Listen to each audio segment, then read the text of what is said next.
Hello, may tanong ako sa'yo. Nakakita ka na ba ng taong nagmamagic talaga?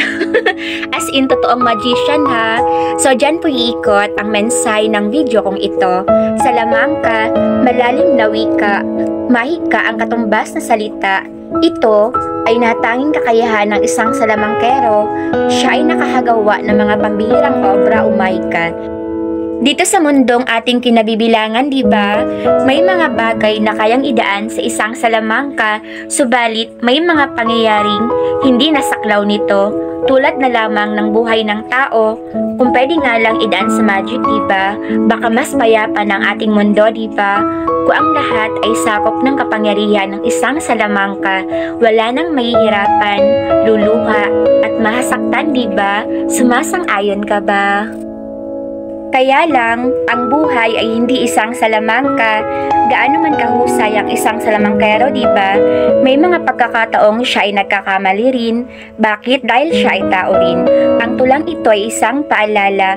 Ang buhay dito sa mundo ay hindi isang salamangka. Tayo ay patuloy na nakikibaka hanggat tayo ay may hininga pa. Gaano man kahirap, huwag tayong titigil sa pangangarap hanggat nahatanaw pa ang ulap. Kaligayahang inaasam, atin ring malalasap. Moral lesson: when things fall apart, have the will and courage to gather the broken pieces, fix them, and start all over again.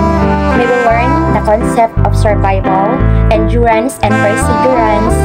Life is not a magical garden, paradise, or kingdom. In order for us to survive, resilient hearts, strong faith in God, and positive outlook in life must be combined at once. It's a simple reminder from yours truly. Do you agree?